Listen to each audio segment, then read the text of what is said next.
Welcome to episode 1 of the Sensible Mama podcast, where I talk about all things pregnancy, parenting, home birth, everything in between. I figured for the first episode, it would be very appropriate to kick this off with the person who has been along with me on this journey the whole time. And that is the one, the only, the Nick Westcott, the husband. Well, thank you. I'd like to thank you for having me on. It's been several years I've been in this field. So I feel like I know a little bit about it. And I feel like having me here as the first person makes sense because I obviously have all the answers. Right. Definitely. All the answers. Mm-hmm. Or on the other flip side of that, I'm just the husband and literally been figuring all this out alongside of you. Yep. Also, I know your schedule and you were easy to book. So there's that. It's that too. Yes. So I kind of want to tell the good people about our journey and how we got into this whole home birth thing. So I'll kind of kick it off and start with the fact that when we were pregnant, I was pregnant, you were not pregnant. When I was pregnant with our first kid, our plan had been to go to Yale Hospital. That was just what we were going to do. And I think I was like sort of looking at home births online. And I was like, ooh, what a cool thing to do. And isn't that interesting and whatever. And my pregnancy was very uneventful. It was kind of run of the mill, normal, which is great. Everybody wants a boring pregnancy. That's wonderful. And then as we neared third trimester, the office that I was going to was having me do all these tests. I would ask why. They wouldn't tell me. It's just the way it's done. It's just the way it's done. Just do it. Just do it because. And I was not loving it. So before I get into the next. It was the sugar test, right? The glucose test. Yeah. So that was the final straw where I was like, I didn't fail, but I also didn't pass. And they were like, well, now you have to do this other thing. And they were just treating me like a piece of this cog in this machine of their practice. And I was like, I got fed up. I remember I was at work. It was my lunchtime. And I called you on the phone sobbing. And I was like, Nicholas, we are having a home birth. What did you think in that moment? So it was like, so, I mean, you gotta rewind it a little bit. So we went into pregnancy and I started with the idea, I have no idea, right? I have no idea. And I'm going to listen to you because you are carrying the child, right? Like I don't have a better stable thing to go off of besides the fact of the person who has a problem normally knows what the problem is. So if you had a problem, you can probably at least communicate something's wrong. So I was going off of what you said and how you were feeling. And that's kind of where it was. And then I was like trying to like doggy paddle through like information and be like, oh no, like dark chocolate. That's what she needs. Like, so it was, I took it from the fact of like, I don't know what it's supposed to be. And I also had the idea that like, I wasn't like hooked on the fact that doctors know everything either. Not that they're dumb, but like there's a lot of information in the world. And so for everybody's different. So for one doctor to say, I know everything about everyone is illogical at the very least. Right. So you said, that's where I was coming from. Like blank slate to a degree of like, I'm thinking as long as things sound intelligent, I'm going along with it. And then you said that two things were happening. One, you're crying. Right. So I'm not going to be like, well, no way. No, we can't do that, right? Because I'm gonna be like, all right, let's walk into this. And then two, to get you to that point, right? It's not a short, like it's not a small ordeal. Hormones are not like it's not like, oh, she's crying, whatever. It's like, oh God, what occurred that we got to this point? So I kind of figured it would like what was gonna say no at that point, right? Off the bat. And I would figure I'd get the entire story later on when I got home, right? And then just roll with it. And like, I, honestly, at the point, I'm like, we can change our minds. Like, we're still at the point where we can go either way. So I'm not going to be like, all right, we're in for it. But like, I kind of figured you had already thought something through, right? And there was obviously good reason for it. So I kind of just went, okay, great. Kind of basically. Yeah. And then little did you know, by the end of that day, I had already basically decided what midwife was going to be attending our home birth. So that happened. Right. Which is funny because, like, I guess if I had tried to be like knowing all about birth, right? I know how it's supposed to go because definitely I've heard that other people have to go to the hospital and things like that. I would have had probably a huger problem with it, right? Because it's a home, like you're going to deliver a baby in our living room. Like, we don't want to eat things off the floor in our living room all the time. Like, like but like, and it's funny because like if and it's it's one of those things with knowledge, right? So like now I like, of course you would, like, of course, why wouldn't you? Like, I know the reason why you wouldn't. It was funny. I know the reasons why you wouldn't, but like they're like this many, and like all the reasons you would are like this many. So it's like now it's like a no brainer. But then it was like I don't know enough to say no, and it sounds like we could do it. I think the worst part was like at some point, was it this one? It might have been the second one where you're like, I need you ready just in case. And I was like, what are you talking about? Like, like just in case the midwife didn't show up? Yes. I was like, what? I didn't sign up for that part of this. Like, come on. And I think that was probably the worst part of the whole thing. Of course I didn't say, I was like, okay, let's deliver it. And then I like somehow like dumbly was like, oh, I could do it. I need scissors and I need. You probably made some joke like, "Oh yeah, I could totally catch a baby as they fly out of you or something." And I was like, "Yeah, that's confidence inspiring." Right. But it was good. But you had what? You had a midwife in that same day, right? You basically like called her up and was like, "Okay, let's do it." Yeah. So if you remember correctly, this was right after Thanksgiving. Both of us were. At least I was. I actually don't remember if you were also, but I was just getting over what probably was COVID. I never got tested, but it was probably COVID. So I was like hormones, third trimester, not sleeping because my back hurts, COVID, the doctors are being bad word. And I was like, enough. So I called a midwife that I Googled, I was like, who can catch a baby next to where I live? And the Google gave me this woman's number and I called her and sorry, that's our heating. Oh, it's okay. Literally, No worries. I'm in a warehouse in the bottom floor, so it's literally piping. Anyway, it'll stop in a minute. Fantastic. We'll just power through it. No worries. So I called her and I was like, so here's my deal. I'm 8 months pregnant and I don't want to do it in the hospital. Will you take me? And she was like, sure. The conversation was definitely a lot longer than that. And she was great. I like gained confidence that she knew what she was doing. She's technically skilled in this art. And that was it. And then we like hustled to get together all of the supplies. I don't know how I had time. I spent every waking moment that I wasn't at work, like on YouTube, watching birth vlogs, making you watch birth vlogs. You were like, no more babies in pools. Make it stop. And then it was like getting together all the supplies and figuring out, what happens in an emergency. And like I had like a hospital bag that had like shampoo and a robe in it or something.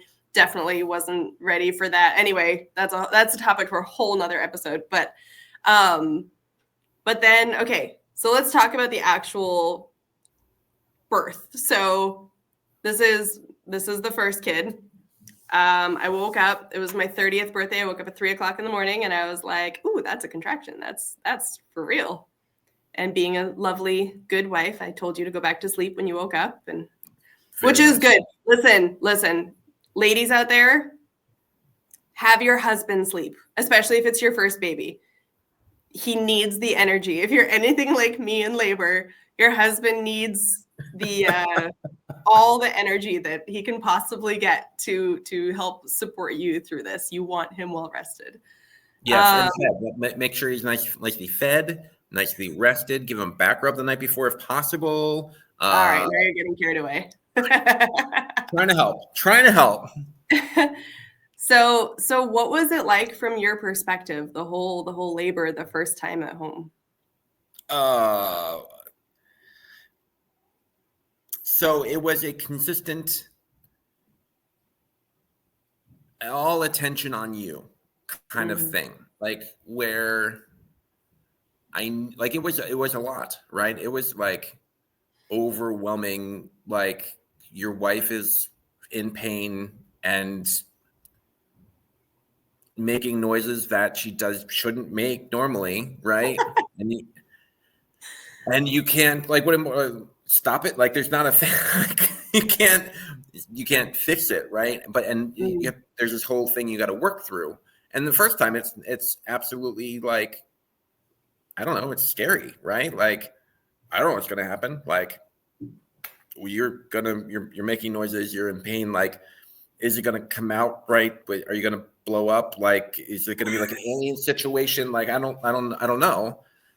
So it's like just attention on you, and it probably got me through it. Like, keep you, like, I knew that I was your stable point, right? Like, if I wasn't there, then you would have had like 10 times more hard of a time, because if nothing else, I had my hands that you could hold on to and move me around and squeeze really hard, right?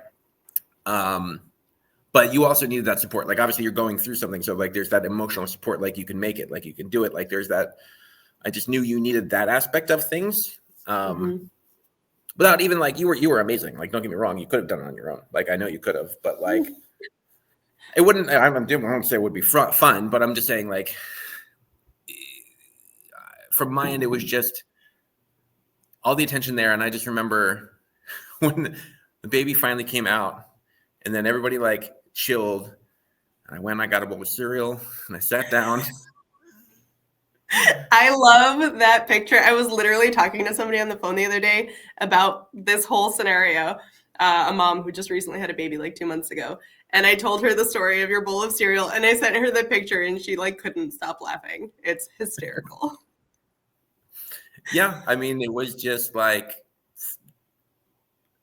there was so much decompression that technically needed to occur at that point, because it was just, it was just going the whole time.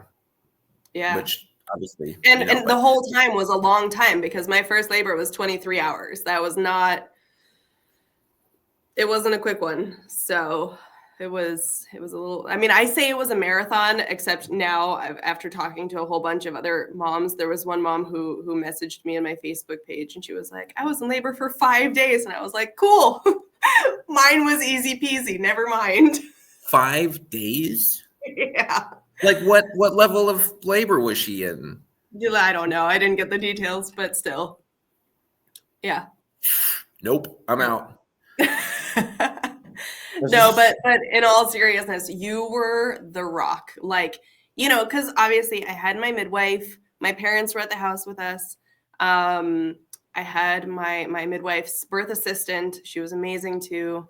And they had their jobs. Like, the midwife has her job, but her job is not to hold my hand the entire time, right? Like, you were there no matter what. Like, I needed to stand up, your arm was there ready to catch me. I needed to get into the pool, you were helping me physically lift my leg to get into the pool. I needed to go pee, you were waddling me over to the bathroom. I needed water, you made sure I got water.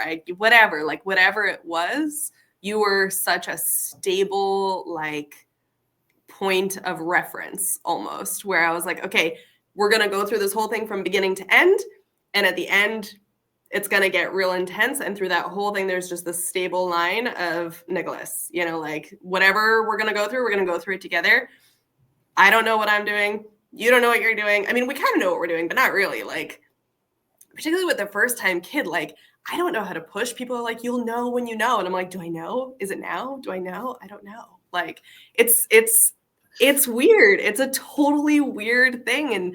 And you can read about it, and you should prepare and so forth. But until you're like there in the moment, you don't really know what you're getting into. And I think most moms and dads probably would agree with that. Yeah. I mean, it's funny because it is for anything, right? You don't really know but you want to know. Like for pregnancy, you like, especially if I think, like it's funny. So I cursed in my mind like a couple of the videos that you made me watch of these pregnancies. It was like the lady sneezed and the baby come out, like kind of pregnancies. Like it was real simple. It wasn't that bad. It was like, she was in labor and it kind of fast forward and it was just like, oh, like that is not how ours sounded. No, ours came out literally looking like a little alien. Like it was what's happening right now. No, but it was super cute. But like prepare. I always say like prepare for the worst, right? Like what is your worst case scenario? How bad could it get? Which is also a terrible thing to go do. Like let's find out the worst. Like let's see what could go wrong and just freak yourself out before you have a bit like that's like a weird balance you gotta find. I wasn't totally prepared because I had this other idea in mind that it was going to be super easy and like you had known stuff, so like we're just going to go through it and it's going to be real chill and it's going to be like Enya's in the background like when the baby comes out like that. Like not really, but like anyway, so like that was my one not pleasant part of the whole thing, and that I was like I had that expectation. That was the only that's the only expectation I had. That I had everything else I didn't have one on, and I just knew of things that could happen.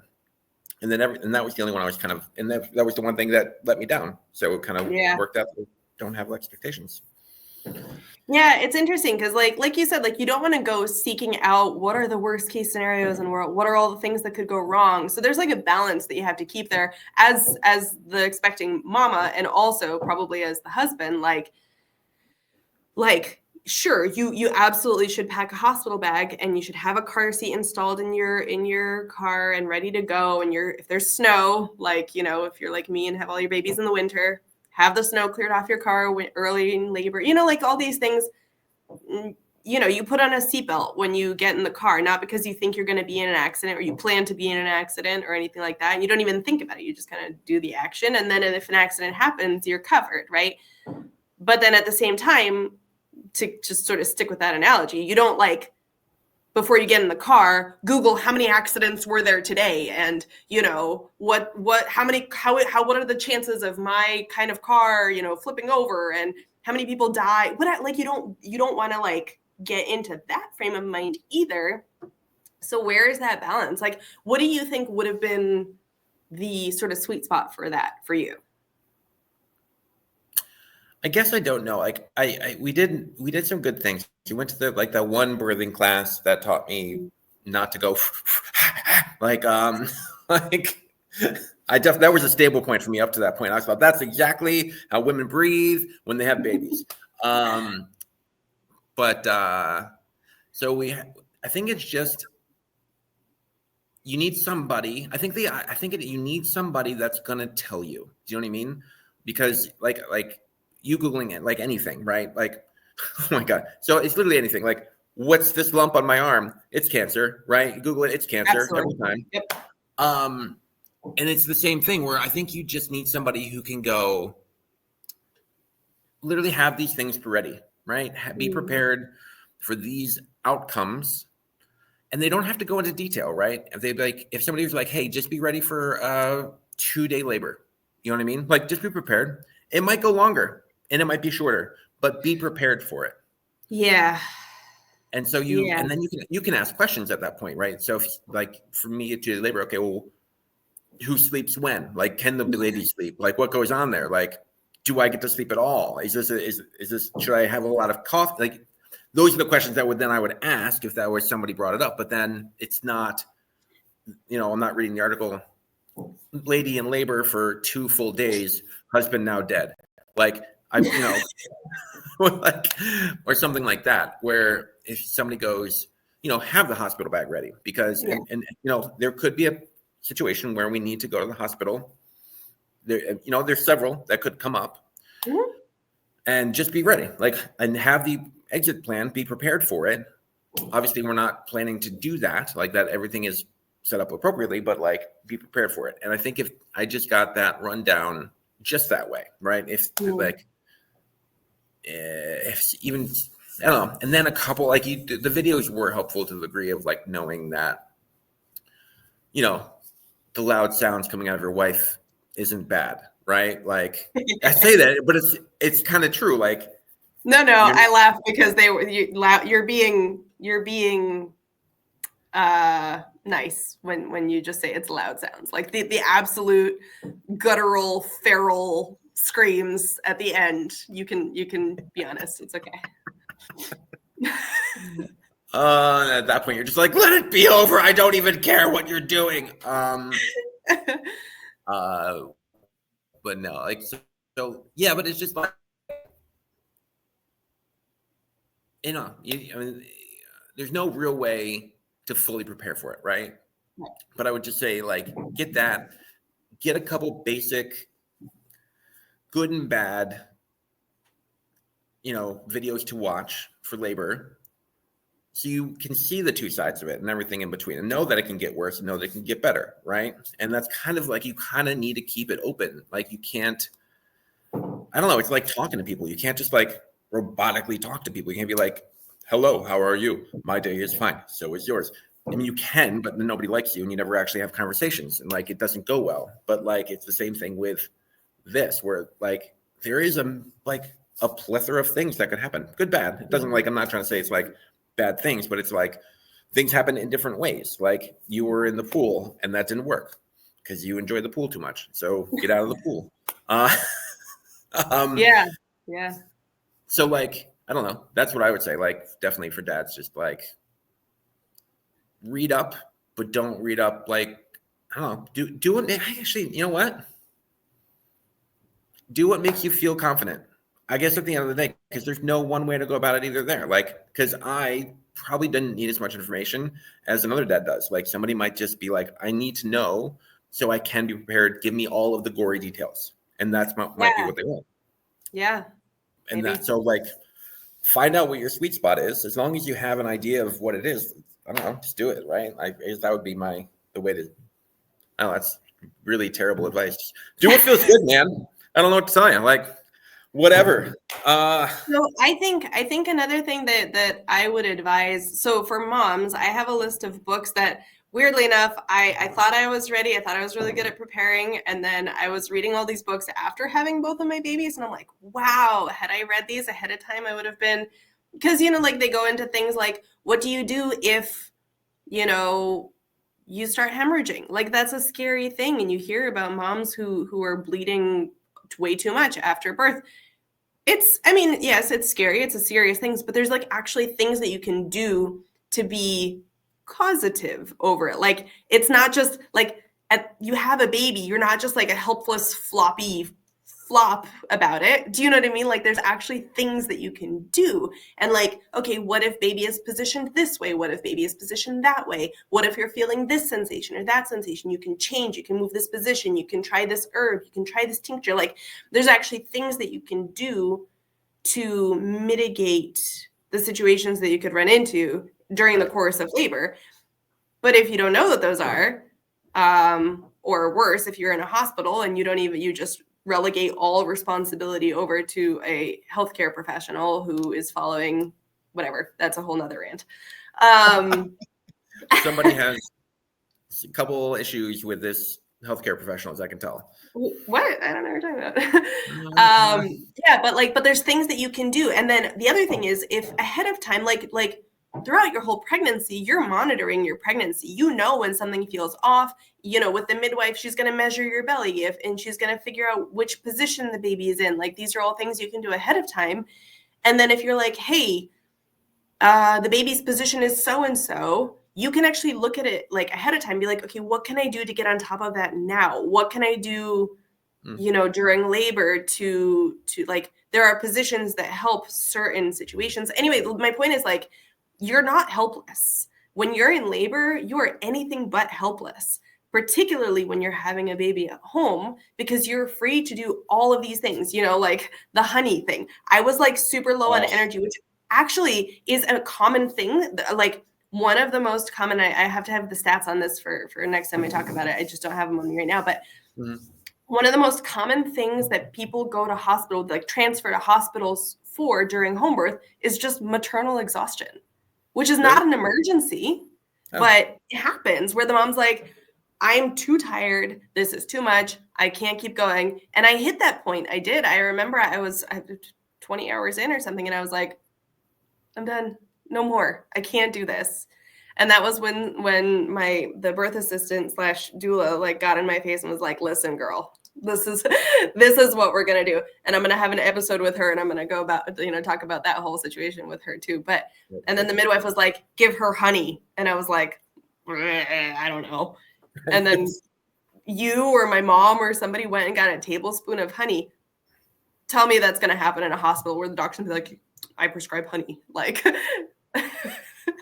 I got this tablespoon of honey in my mouth, right? And I was like,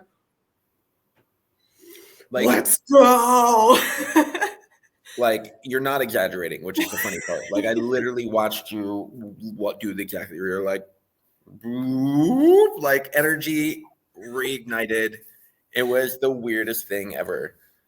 It was so awesome. Like, so but it worked, anyway, and it got me through, and I ended up having the baby at home, and it was beautiful and wonderful. And anyway, so I remember 5 minutes after I pushed the baby out, right? I'm still on the floor, Chuck's pads all over the place. I'm like high on oxytocin because this little alien-headed baby is just, I just want to like, and I look up at you and I'm like, man, I could do that again. And I remember you looking at me like I was on drugs. You're like, cool. I was, nope, not ready. I think I told you, I think it was later after everybody left, and I was like, we're going to wait a little bit before we go about that one again, because that was a lot. Yeah. But it was good. It was good. But it wasn't that much longer, because 2 years later, we did the whole thing over again at home, same exact spot. Yeah. I mean, it was funny because the second time was way easier. The second time, like, I mean, for many reasons, like, it was a lot shorter, but it was like, I think it was just because we knew what to expect. Also, you're a crazy person, but that's fine. I'm sorry. What? I know exactly what it's like. I go up, we wake up in the morning, you're like, all right, I'm in labor. Why don't you go get some breakfast ready? I'm going to go take a shower. I walk by when you're taking a shower, and you're like mid contraction, not like a little like, oh, it hurt. You're like on the bathtub going, oh! And I'm like, what's happening? And you're like, oh, it's just a contraction. I need to shave my legs. I'll be down. I'm like, I don't think you know what's happening right now. Like, I literally was like, okay, let's do it. Anyway, but it was like, the whole thing was just, I knew more what to expect. And again, it was different, but like, I at least knew what could happen. So I went into it with way more confidence. Which is funny because I think that was a little bit to our detriment in that one, where we didn't have the pool anywhere near ready. Anyway, that's a whole other, sorry to go off on a tangent there. Anyway, I want to circle back here because you were talking about sleepy moms going to the hospital. And I think that's, first off, they're going to the hospital because they're sleepy is a funny thing to say. Second thing, I mean, I realize you're it's not that sleepy. I'm dumbing it down to that because I just find it more cute and adorable, and it's funnier that way. But also, do you remember your hour-long 5-second naps that you were taking during the first pregnancy? Oh, I do. It was amazing. I would lie in the pool and I would take an hour-long nap. And then I would open my eyes and I'm like, whew, how long was I out? And Nick would look at me and he's like, 5 minutes? I'm like, no, that was a long nap. And you were like, I didn't know you were sleeping. I didn't know you were sleeping. I thought you were. I thought you were resting. That for sure. There was no sleep happening. You were just like, and I was like, cool, all right. And you're like, oh, like some of the best naps I've ever had. So funny. I love it. So you just need to take little, 5-second, hour-long naps. That's how to do it. Yeah. Anyway, and here we are. So I think the fun part about this whole journey was the amount, for me, is the amount that I've learned through you from about like childbirth and what can be done and what is possible and how weird we've made it as a society. Like it's this whole situation. Like I think of giraffes where they just walk around and they like push their baby out and they just keep walking. Like obviously it's not the same issue and the little babies get up and walk right away. That'd be amazing, you know. Also really terrifying. Why did you do your taxes, Dada? But like it's, I don't know. I think I've found the biggest thing is we don't give women and their bodies enough credit for what they can actually do. Yeah. Where it's a miraculous thing. Like I just go on a rant. Like people would start talking about like, what are you up to, right? And I'm like, oh, let me tell you about all of these different things that I know about childbirth now and how much better it is to be at home. Like, and I'm sure I have annoyed more than one person about it, but like just, you know, for the sake of people to know, like breast milk is a miraculous, weird thing that gives your baby exactly what it needs every single day. Like changes, whatever. Baby's like, breast is like, I'll fix you. Like, how do you do that? What is that? And what's the other thing I tell people? It's the I'm gonna get the hormone wrong. Just tell me the happy hormone. The oxytocin. Oxytocin. One of these days, you will remember it. I will. I read your whole article and everything. I swear. Yeah. Anyway, but like the whole fact that, you know, you just get like the woman gets flooded with that after they have a baby, and if like guaranteed, like if they're not getting that or if that's blocked for some reason, you probably a huge reason. That's a huge reason for like the postpartum depression. That's the one. Post-baby sadness. That's a good name for it too. That works. And that blows my mind. I mean, like just that alone as a doctor, right? If you knew that, what the hell are you doing? Like what, how do you, and I get, again, caveats for everything, right? Yes. 100%. There are situations where everything like that happens in a hospital needs to happen. Please do it. And I love the fact that we have that ability, right? But if you look at stats, I think it comes down to that for me. If you look at the numbers, it's crazy. Like the amount that we do C-sections, the amount that people are like getting drugged up. It's roughly 30% in America. 30% of hospital births wind up in a C-section, which is like mind-blowing to me. Right. Which, I mean, do we know the stats for other countries? Because I knew at one point we had looked at stuff. Like I have they're kind of fuzzy because it was some time ago, but I know in Europe the stats are higher, and like something like South Africa has like an 80% or something like that, because that's just what they do. Like it's culture. The cultural norm is to just schedule your baby's birth, and sometimes they come early and you get an accidental natural birth, I guess. I don't know. It's like, having never had a hospital birth, these things are so unreal to me. Like on a very literal, they're unreal. Like I don't have, that reality hasn't existed for me, you know, that you get hooked up to machines and you check in at a hospital, which, just to start with, I hate hospitals. Hospitals suck. Like who wants to spend any amount of time in a hospital? Not me, you know. Right. If I have to, of course, I'm glad they're there. Like you said, like there are emergencies, there are real situations that you got to do it. But like between the incentive structures that are there and the procedures that they have that are there more for the convenience and comfort of the hospital and its staff, or, you know, whatever, it's not mama centered, which is kind of what you're saying. Like, let's give the mom the respect and the credit, like you said, like your body knows what it's doing. You remember that one thing in the childbirth class where the woman was like, you know, if you're in a coma, your body will eventually deliver the baby. The muscles will continue to contract. People have done it. Like I've heard stories where, you know, somebody was in a coma and delivered a baby, and your body knows what to do. But so many of us have been sort of conditioned not to listen to our bodies and just to trust the doctor. Like, Like there's so many, I could go on rant after rant on this subject, obviously, but like, And he does. and I do. But like when it comes to childbirth, like if I give one piece of advice is listen to your body and do what it's telling you to do. Most of the time, it's very correct.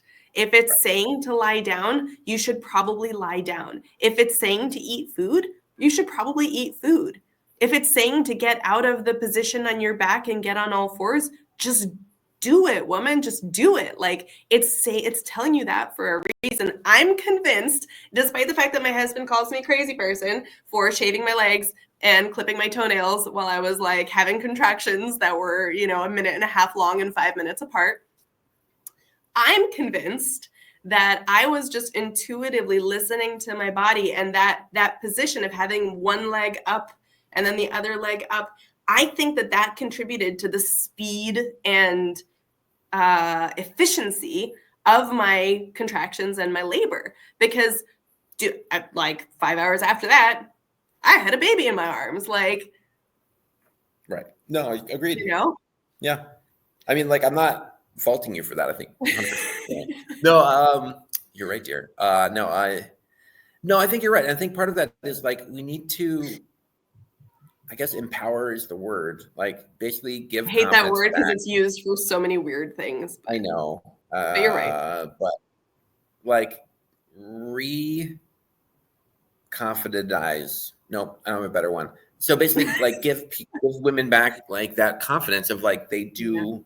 Like what you're saying, because they don't, right? You're just hitting the nail on the head here, where it's just, and it's, you know, women, men, whatever. It's like it's both, but like especially with like childbirth, like, cool. Listen, like, you know, sometimes you need to eat an anchovy with M&M sandwich, which you never did. Okay, I'm just saying. But like, maybe with the next pregnancy, I will have weird pregnancy cravings. It just hasn't happened yet. The last two, I'm sorry. I'm going to give the backstory to this. So basically, part of what I was looking forward to was the weird food she would eat, just as to go off here on a tangent. And she didn't, like, I literally was waiting and I'm like, pickles? Weird fish? Well, fish wouldn't count. You always eat fish. Anyway, throughout the whole thing, and it was like literally nothing. Like, I just wanted potatoes. Yeah, which iron, whatever. Anyway, that's my other problem with our pregnancies. You didn't eat weird food. Okay. I'm sorry. Yeah. Next time, I'm gonna make you some weird ass sandwiches. Anyway, point being is that you like if you like the doctor just said, hey, what are you feeling? How you feeling? What's going on? And then actually, you know what? The other part of that is if they actually ran some comprehensive actual nutritional tests. Can you imagine? That would be such a game changer, because that's honestly probably what your cravings are half the time. Like you were downing vitamins like it was your job. So that's probably why you didn't have the weird cravings, because you were like, let me just handle everything in here that we need. And we weren't getting, like, you weren't doing like the pregnancy multivitamin once a day. You were doing like, let me take this handful of, look, you have to take this for this and that for this and that. Like it was like a science. It was great. But like, imagine getting the body exactly what it needs, because you're building another baby, right? You're building another whole other body, right? And an organ and a body, right? There's no way you're not needing, I don't know, twice of the intake that you're already not getting, right? Definitely you're not getting the nutrition you need to begin with. Now let's add the fact that you need to build more on top of that. Of course, you're going to go crazy hormonally and, you know, eating everything that you're like, but like there's probably women out there just chewing on a piece of metal, like just like, you know what, this metal, yeah, this is good. Yeah, iron is great. I don't know why, I just really like it. There's a name for that. I can't remember what it is, where you like eat things that aren't foods. I don't remember. Yummy. Anyway, but like bring it back to just, I don't know, just do it. I always have that idea of like old-fashioned villages where all the grandmas and the moms who have been through it just like help the new one out and say, yeah, dear, it sucks, but take these leaves and that's going to make you feel better. And That's how it used to be. I know. And it was great. And I think we need to find a happy medium between those two things. Like modern medicine definitely has a place, but also you need that nutritional and comfort and old school. Like, I don't know, the more I find out, the more like old school stuff actually really works. Yeah. Stupid tinctures, man. I hate it. You crunchy mom, you feeding us tinctures all the time. Anyway, it's like, I'll stop my tangent, but it's like, just make it simple, right? I guess at the end of the day, like it should just be really simple. It shouldn't be a complicated thing. And I think that's, to bring this back to where it started, is why we ended up where we are, because it became a weird complication where it didn't need to be. Right. Anyway. So yeah, just to bring it totally full circle, like that's the whole point of this project, right? I call it Sensible Mama, because what's happening right now with childbirth and the trends, it doesn't make sense. It's not sensible. It's illogical and it's confusing, and it's why I sort of hit the eject button out of that trajectory and decided to go this other path, because like, I don't know, like a lot of people probably do. I thought, I'm like, home births are for those crazy hippie people. Like they live in a you know, in a yurt or whatever those tents are called. Yurt. And they go and they give birth under the moon with their crystals. And nothing against the hippies. Hey, I gotta give it to them, because Ina May Gaskin, who is like the OG of home birth, you know, revival, like she like brought it back. She is a self-proclaimed hippie. She did a lot of great work in this field. So if you're a hippie listening to this, more power to you. But I thought it was exactly. I thought it was exclusively for like those kinds of people. I'm not into essential oils and crystals and mysticism and whatever, like, you know, whatever that means, right. You know. But like somewhere, like you said, like that happy medium, like between this overly medicalized side of things where we just, as a society, have been conditioned to just go, yes, doctor, whatever you say, doctor. Take these pills, yes, doctor. Cut off my arm, yes, doctor. Like we don't even ask, why am I doing this? Are there alternatives? What happens if I don't? How long do I have to make a decision? These are all questions that you have not just the right, you actually have the responsibility, because it's your body, and in pregnancy, it's your baby and it's your family, and you're the one ultimately that's going to have to live with whatever decisions you make, right? Like there's more tangents. There's so many topics to cover in this. I'm so excited for this podcast. But the point is, like, let's bring it back to what makes sense. Let's be sensible mamas. And if it makes sense in your exact situation to schedule a C-section, then by all means do it. Yes, right. I am here for you. Let's do it. I want to help you with that. Like, if there's anything you like, whatever, like, let's plan for it and make it make sense. But if it doesn't, then don't just go along with it because that's what everybody does. That's what I was doing. Like, I was like, home births are cool. I don't know, thinking about it the whole pregnancy. But I was going to go to the hospital because that's just what you do. And that's like, I say that out loud and I'm like, what a terrible reason to do anything. Well, if everybody else was jumping off a bridge, would you too? You know, like that's the old trope. But that's the whole point of So like the trope of that is that it's the successful thing that's been done.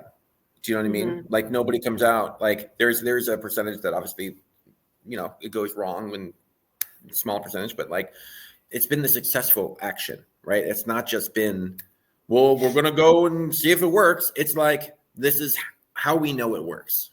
So it's kind of harder to just go, if we're all jumping off a bridge, it's like, there's backing to that, right? There's like, your baby's going to come out of this and you know it.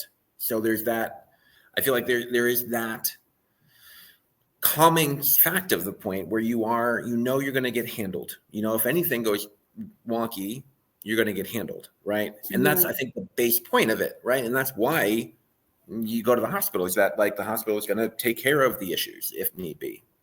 But unfortunately, there's the other side of that, right? Where you're losing the naturalness and the beauty of childbirth to a large degree. Like, I remember one point with the first one where we were mid labor, and the people we basically set up our birth team really well, where everybody was super chill, and it was just there was no anything else, and there was just a point where it was so calm. Like, it was weirdly calm. I think you were literally going through a contraction, so like it wasn't quiet, but it was calm, and you were just going through a contraction. Everybody knew you were going, and it wasn't like you were getting poked at, like people were coming in randomly. It was just a cool, like, so soothing situation where everybody knew where everybody was at.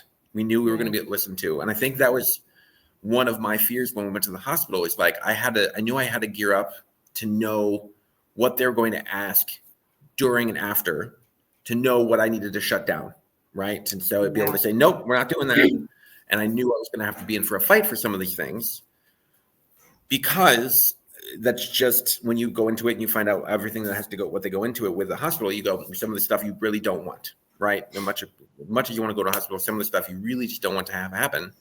And I think that's where you run into the issue with, hospital or home, is like, you need to like make that decision of like, how much control do you really want to have? And if you want to have that control and come out with like, not that you can't have good pregnant, like, births in the hospital or anything else, but like, I don't know. It's like people with chicken and their eggs. If you want to know you have good eggs, you're going to get your own chickens and make your own eggs. You know what I mean? Like, that's just what you're going to do. And if you don't want that, fine, right?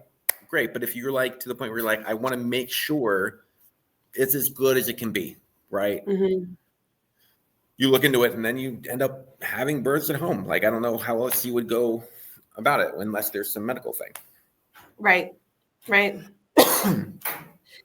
Yeah. So my goal is to help as many mamas as I can make the right decision, the one that makes sense for them. And I think that if more women honestly took responsibility for, and I can't blame the women, because it's also the culture and the society and the system that has miseducated us all into this birthing in the hospital is just what you do. So I'm not like attacking any mamas here, but I think that if we all sort of took a step back and said, okay, what really makes sense? What is the actual, and not listen to the like, whatever, the I don't even know what to call it, but the yucky opinions of, whatever organizations are paid to have hospital births, telling moms like, that home birth, don't say the names. Don't say the names. I'll wait until I'm a couple episodes into this podcast to really bash them. But but like let's not just assume that home birthing is dangerous, because intrinsically it is not. There are times, of course, there are exceptions, like we keep saying, and so forth. But for the most part, it is so safe. And like you keep saying, it is so calm and it's so beautiful. And like the whole time you're in the comfort of your own home with the people that you know and the people that you love. And throughout your whole pregnancy, you've had one provider, one midwife that's seen you every single visit, not, this round robin of who knows who you're going to see when you come to to the doctor. And it's so intimate. And like you said, like, even when I was in the thick of labor, like I remember that, that one moment where I stood up and my water broke, right? Like finally, after so many hours, like I had been stalled, everything was going slow. I was not in the game. I was like, this sucks. I don't like this. And then suddenly I got up out of the pool and you and I were dancing. I think I was rapping some Eminem song. Oh my gosh, you were. Oh, I forgot about that. Why were you doing that? That's I don't know. It's what I wanted to do. And then a contraction started and my water broke. And like it was intense. That contraction was like, that was something else. And then the contraction ended and I looked up and I was like, oh, we're back, baby. This is happening. And I could feel everybody in the room was like, yeah, let's do this. Like, it was like such a cool moment. And it's not easy. It's not a walk in the park, but those moments where you're like, we're in this as like a team, as a unit. We all have one goal in mind and we're all working together to get there. And it's just like, so you can't beat that. Like, yeah. You know, and then it's funny because like I tore a little bit with my first and there was definitely a lot of discomfort and so forth. But like, obviously, as I'm talking about this, I'm like smiling ear to ear. And I look back on it as such a moment of triumph and like pleasure, you know, it was a beautiful experience, all 23 hours, even the parts that sucked. Looking back on it, I'm like, yeah, I did that. Like, that was mine. That birth was mine. And I so badly, like, it breaks my heart to hear some of these moms who go to the hospital and they feel like the experience was stolen from them. You know what I mean? Like, that's literally the words that they use, where they go to the hospital and they're like, I didn't get the birth that I wanted. And I feel like that was stolen from me. And it breaks my heart. Like, certainly there are times where that's appropriate and that happens, but it doesn't make it any less sad. You know what I mean? Like, I'm like, I so badly want other people to experience what I experienced. Maybe not all 23 hours of it. Maybe I wish it shorter for you. But yeah. But man, both times, both of the labors were so different one to the next, so different, like not even barely comparable. But both of them were powerful. And I became, I mean, I don't know, from looking from the outside, you can chime in on this, but I feel like they turned me into a better version of myself. The labors? Yeah. Okay. Like, I learned that I was more powerful than I thought I was. And I was more, you know, I was more than I thought I was capable of. Which makes sense. I mean, you like powerhoused it. Like, it's funny because like when I talk about this, people are like, doesn't it hurt? I'm like, no, I'm like, yeah, I mean, it does. And like, obviously it's funny because I'm not in a situation where I can be like, yeah, just push through it, women. Not a problem. Like, I mean, you could say that. They might get punched. Right.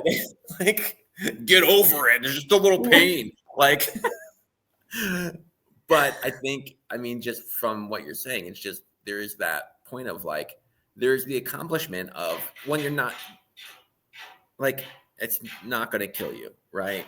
Right. But, and again, it's a confront thing. Like, you have to like be willing to get in there and just realize it's going to hurt like a bitch. Pardon my French. For a long time. Is this supposed to be kid friendly? I'm sorry. That's all right. Well, they're not born yet. It's okay. No, but like, I don't know. This might be a point. And again, coming from a guy, but like seeing even from what you're saying, like it's worth it, right? Getting through it, getting all this experience, getting just the feeling out of it, that connection you get with your kids, like everything is worth it, right? Like, don't tell me that you've never gone and got waxed before, right? That hurts, but you keep doing that one, right? Because you want to look pretty. Somebody in the comments is gonna like bash you for comparing childbirth to waxing. My point being, listen, I know it's two different things, but the point being is like, if we're talking about like kind of like levels of stuff, like you're getting waxed to just look better, right? Yeah. And you're going through that much pain just to look a little better. If you're willing to bring a life in, how much are you willing to go through for that? And again, it's true. It's true. I'm a man. Got it. Yeah. That's all. I'll just let you do No, but there is some validity to it where, you know, like it's tempting to go the epidural route, you know, where you just want to say, cool, and I've seen people that are like, as soon as I get into the hospital, I'm going right for that epidural because I don't want to mess around, right? And I'm like, I get it. I do. It's scary. It can be really, really scary. And there are some people who talk about pain-free labor and you just recategorize the pain as something else in your mind and it makes it hurt. Like, I don't know. It hurt for me. I can only speak to my own experience. It was painful. Yes. Yeah. I'm not going to lie about that. I'd be like, it's easy. It doesn't hurt at all, you know? I'd love to get somebody on the podcast who had an actual pain-free birth and talk about that, because apparently it happens, and good for you.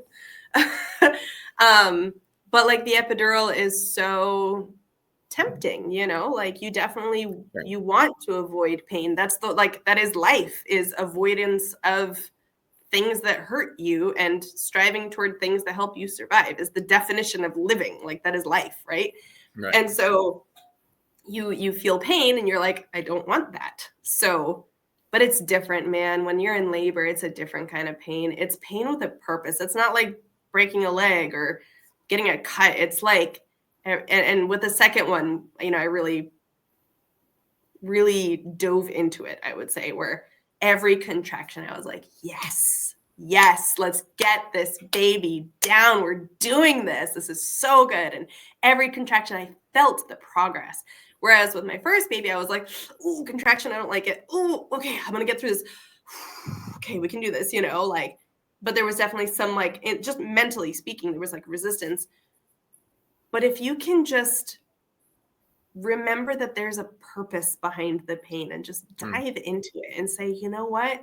I'm willing, like you said, like I'm willing to bear through discomfort, maybe even extreme discomfort, maybe none, maybe just mild discomfort, whatever level, but be willing to experience it, because at the end of it, you're going to have this beautiful, healthy, wonderful baby. And then you get like this rush of all this adrenaline and oxytocin and all these other things that as soon as your baby is born, you're like, yay. And it's this very strange thing, but it's very cool and it's magical. That's And I awesome. could clearly talk about it forever, but we're coming up on an hour of talking about this stuff. So I don't know. You have any final thoughts? Yeah, I mean, I guess I'm excited for what you're doing, because like part of this is you're just going to make it a thing to talk about again, you know, and that's like step one in getting it out there. It's like people go, oh, hey, people are doing home births, and like you just plant the seed and then it grows from there. Do you know what I mean? And I think that's cool, because I think you like with this, you'll see way more people get home births. And I think the end product is more for me, the kids, right? You're going to have just cooler kids come out of this, which is not saying that all of your other kids suck, but they do. All right. No, I'm just kidding. Last time he's ever allowed on my podcast. It's great. I'm going to clip that and post it on all my social media. And he was never allowed on social media again. Yeah, right? No, but like you take the fact that you're not going to drug your kid out of the, like, he's not going to start his journey into this world having some drugs in his system, right? And you're coming out fresh, because that's got to suck for a little human, right? You're just now getting squeezed through this little hole, right? And you're coming out, and now you're not, what happened to my nice little like bubble of warmth and like pool I was in? I was getting fed. I didn't have to eat anything. It was just going right in my belly. And now I got to suck on this thing. What the heck? Anyway, so like the whole system is like, it just makes sense when you look at it, right? So you getting more people to even start looking at it, to even give these kids that are coming up that much more of a shot to have like a really good life to like the best degree you can, right? Just amazing. Like that's overwhelmingly like, yes, let's do this every day just to give one more kid that little opportunity. I love it. That's all. Awesome. Yeah. Well, I'm excited too. Definitely go check out my website, www.sensiblemama.com. Check out my blog on there. I write all sorts of things about pregnancy and postpartum and breastfeeding and so forth. But most of all, subscribe to this podcast. I plan on having some really great guests. I have so many people. I'm like really not prepared for the podcast. I have no fancy equipment here or anything. I just kind of threw it together, much to my husband's complaints.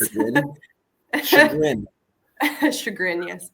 But I'm really excited to get it started, because I have been talking to so many people. I have amazing midwives. I have doulas. I have lactation consultants. I have moms and all sorts of people that Don't you have the lady who wrote the birth book wanting to come on?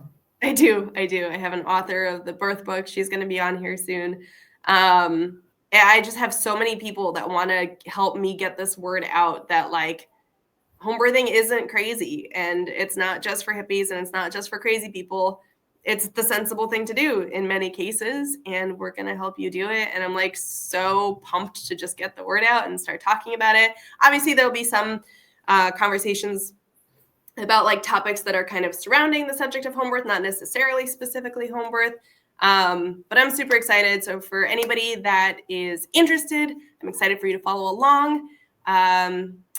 If you think you know of anybody that would want to check it out, just share the link to this video with them. I would truly appreciate it. Other than that, I don't really have anything more to say at this moment, so we'll wrap it up. Nicholas, thank you so much for helping me kick this off. You're very welcome. This is very fun. Yeah, and I will see you guys all in the next episode.